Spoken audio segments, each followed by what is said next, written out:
In this module, we introduce computer programming, and we do it in the Alice programming environment. So what is a computer program? A computer program is defined here as a step-by-step set of instructions in a computer programming language that cause the computer to produce a desired result. Many of you have probably programmed in HTML, the language used to specify websites. HTML stands for Hypertext Markup Language. So it is a formal language that is used to instruct the computer how to produce a website that's of desirable color, content, and things that the programmer specifies. So, in a restricted sense, learning to write web pages in HTML is computer programming. The step-by-step set of instructions here is given another name in computer science terminology. The step-by-step set of instructions is called an algorithm. An algorithm is a well-defined set of logical steps that must be performed in order to get a task performed. So for instance, if you were making a cup of coffee, you might write out a set of instructions that looks something like this. They're written in English, and they're written in a way to convey the steps necessary to have a cup of coffee made. A computer program implements an algorithm in a programming language. So what happens is a programmer decides a step-by-step set of instructions to play a game, or create financial software, or create software that controls the autopilot of an airplane. They work with experts and to come up with a step-by-step set of instructions to do something. And that's the algorithm part. Then they take that algorithm and they make it work in a computer programming language. And that's what produces a computer program. Computers can't naturally understand the kind of algorithms that humans come up with. So, for instance, a computer would never understand this set of instructions for making a cup of coffee. What has to happen is that the language used to program has to be friendly to humans who are creating it. But we've seen that computers want to understand ones and zeros. So, for instance, the word starting we saw in ASCII is this collection of 8 ones for the S, 8 more ones for the T. So we saw how computers need to understand ones and zeros, binary, and humans want to think in the kind of language and other ways that we work. So when you write a computer program, you write it in a language that makes it kind of easy for you as the programmer to understand. This module will show you the Alice programming environment. But then another piece of software has to take the program that we write and translate it into the ones and zeros that the computer can understand. That piece of software is called a compiler or an interpreter. The Alice programming environment that we're going to learn provides compiling and interpreting so that the programmer can write in a high-level way using characters that we'll see, and the Alice software itself converts what the programmer writes into the binary, the ones and zeros, that the computer understands. We'll now demonstrate the Alice programming environment. When you download Alice for Windows, you get two versions of Alice, one called Alice and one called Slow and Steady Alice. Slow and Steady Alice is for computers that have less resources, less RAM, and maybe an older CPU. For most modern computers, you're going to want to use the straight Alice software. So we'll double-click Alice to run it.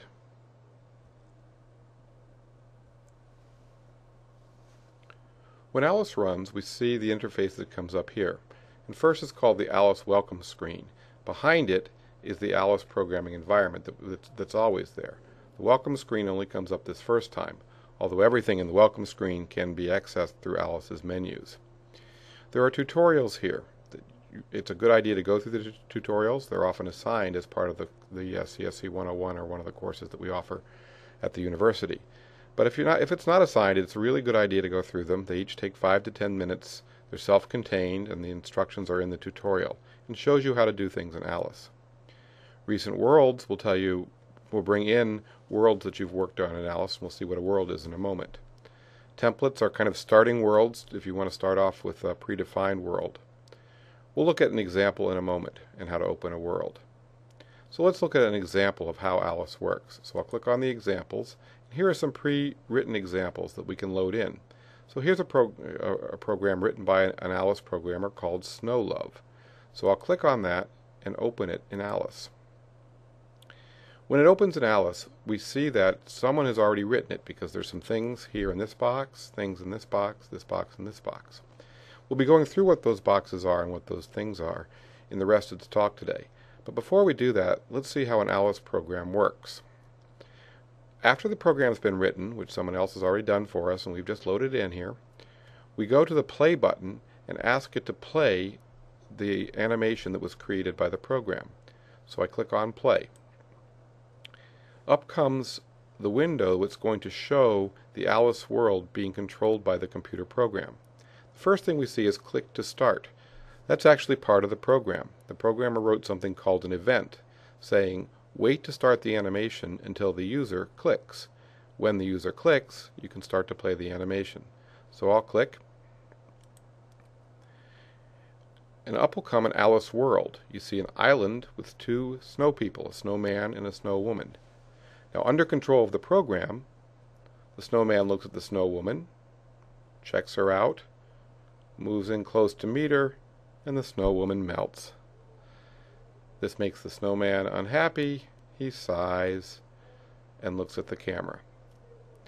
So the desired result that the programmer sat down to do was a little scene of a snowman and a snow woman meeting each other. And the programmer created the step-by-step set of instructions to have that scene occur. Let's go through some terminology that's used in computer programming and is also used in the Alice environment. The first term we're going to define is the word object. An object is an entity in the world, or more generally, an entity in the computer program. An example of an object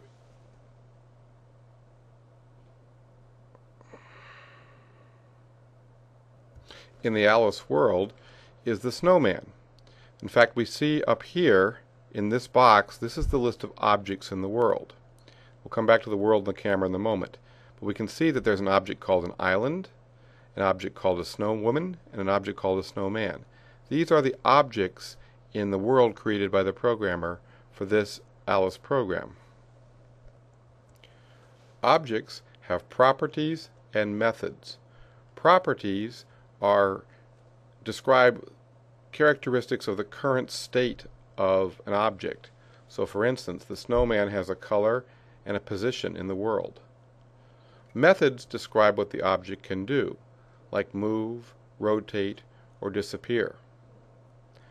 Objects have built-in methods that come with the object when you import the object from what's called the gallery of objects, or a gallery of classes available to use in an Alice program, and they come with methods already built in to move them and rotate them. And then the programming part that we'll discuss in more detail later involves the programmer writing new methods to control the objects in the world. So we see here, if we click on the snowman object and the properties tab down here in the snowman details, we can see the properties of the snowman. There's a color. Opacity means how transparent is the object and how much of the background shows through. Skin texture, point of view, the position they are in the world, 0.33, 0.68, and negative 0.6. We'll talk about dimensions in the world. So these show the properties of the snowman object.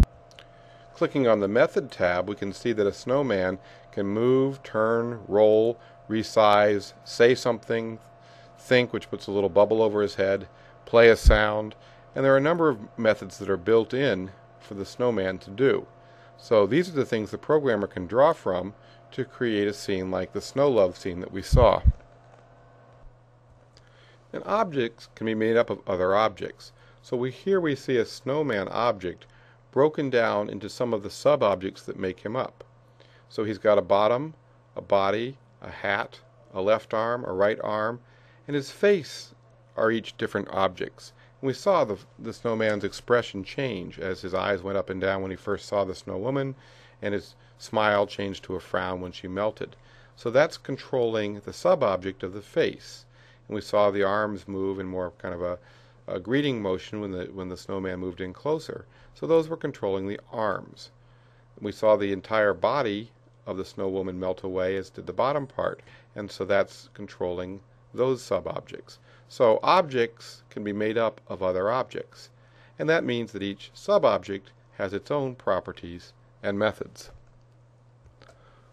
All Alice programs start with what's called a world object. It's there right from the very beginning, and in it there's something called a camera object. So right away when you start an Alice program, you get a world object and a camera object. Then the next step is to add things like a snowman and a snowwoman object into the world object that already has the camera. The camera object establishes the orientation and view of the animation. So we can see that back here in the Alice environment, that in the Snow Love Alice program there was a world object and a camera object that were already there, and sunlight was added in by the programmer as an object. So was the island, the snowman, and the snowwoman. So again, all Alice programs start with a world that has a camera in it, and the other objects are added by the programmer to set up the scene before we write methods to control what the objects do and create the desired result, which is an animation or a game in Alice. Another piece of terminology in computer programming is an event. An event is something that occurs usually with the interaction with the user, like the user clicking a mouse, moving the mouse, hitting a key on the keyboard. Another event is time. So after a certain period of time, the snowman could melt, or the snowman could wave. So time and interaction with the users are typical events that Alice and other programming environments react to. And by react, it means that you can write software to do something when the event occurs. Like in the beginning of the Alice animation that we showed a few minutes ago, the first thing said, "Click to begin." That program was waiting for an event, a mouse click, before it started playing the animation. Events are programmed in Alice in this window up here. So for instance, when mouse is clicked on anything, do, and this is a method that the programmer wrote. So the programmer controls events up here, controls the objects of the world here, and controls the properties or the main details of the objects here. The methods that are written are shown in this window here. So we can see that there's a method called world.movie, and it says world.fadeout, and has the world fade out and then fade in. The snowman head points at the snowwoman's head, wait 0.3 seconds. World says hey baby, plays coy, funny animation. These are all other methods that the programmer wrote. So this is the main script, which is essentially the computer program. And what it is in Alice is a collection of methods that the programmer wrote to create the scene that we saw. Continuing with the Alice terminology, we look at the definition of the word class. Alice uses, and most programming languages use, the notion of a class to describe the general characteristics of objects. So objects are created as instances of classes. So we've seen what an object is. A class is a set of specifications that describe a kind of type of object, but not a specific object. In Alice, there's a gallery of classes available. So there's Alice, there's bikers, girls, cavemen. These are all classes that the programmer can choose from to create instances of classes called objects in his or her program. Alice comes with its own gallery, but there's also a web gallery and numerous websites where people have created their own classes and shared them. So there are now thousands of classes available for Alice, including characters, objects like cookies and kitchenware and sports equipment and military equipment. So there are thousands of classes available both in the gallery that comes with Alice and on the web and via doing some searching of the web to find classes that other people have written. So one of the things in the Alice gallery is the class chicken. The class chicken defines properties and methods for all chickens. But we see here that the programmer has created a world with 3 instances of a chicken. So there are 3 objects: chicken, chicken 2, and chicken 3. All 3 came from the class chicken. And by coming from the class chicken, got a set of properties and a set of methods that each chicken will have. Then the programmer can change some of the properties. So for instance here, the programmer has changed the color of chicken, chicken 2, and chicken 3. When they first came in, they all had the color from the default color that was set up in the class. But under program control, each instance of the object will behave differently. One of the neat things about Alice is that it works in three-dimensional space. Unlike some computer programming that requires simple two-dimensional space, Alice works in three-dimensional space. So here we see an instance of a coach object. He has a height, a depth, and a width. And we saw that in the snowman example that we did, the snowman can spin around and the camera can see all sides of the snowman if under program control the snowman is turned around. The height and width and depth are the dimensions of 3D objects. And then the 2D is a 2D object, and the 3D is the idea that it can move back and forth in the screen. So let's take a look at the kind of movement of an object in Alice. If the object is instructed with a method saying move up, it moves up on the screen. And if it's instructed with a method to move down, it moves down on the screen. Now it's important to understand that motion left and right is based on the object's perspective. So in this case, our left is the coach's right. It moved to our left, but the method to have done that in the program would have said coach to move right. And similarly, if we tell the coach to move left, the coach will move to his left, not ours. Because it's three dimensions, the coach can move forward towards us and back away from us. And in actuality, what it's doing is just kind of growing and shrinking the picture, but it gives the perception of a third dimension where the coach can move backwards and forwards in the world. So that's been a quick tour through Alice terminology, an example of Alice, and what the Alice programming environment looks like. Now we started with what is a computer program, and we said that it's a step-by-step set of instructions in a programming language to cause the computer to produce a desired result. In Alice, first the programmer creates instances of classes called objects, like an instance of a snowman and a snow woman and an island. The programming is creating the step-by-step set of instructions by writing new methods. And remember, methods are what control objects. So some methods are already available. Snowmen know how to move and rotate. But the programmer, in the example we saw, wrote their own method called SnowLove that had the snowman and the snow woman do the steps that made up the little scene that we watched. So that's how programming is done in Alice. And we'll look at in other parts of the course how programming is done in kind of other more general programming environments that aren't just about doing animations. You've seen programming in HTML, which is about doing web pages. Alice is about doing animations, and you can do little games in Alice. And full-blown programming that does financial software, intricate games, software to control, say, airplanes, that kind of thing, is done in languages like C++ and Java that can do more than just create animations and games and more than just create web pages. But the idea is we're showing you Alice because it has all of the concepts of full programming languages. The idea of methods, objects, classes, a programming procedure to go through. Syntax is one of the things we'll look at as well. All of those things are present in Alice and similarly present in more richer programming languages. And Alice is a nice gentle introduction to programming where you can write some fun animations and some fun games.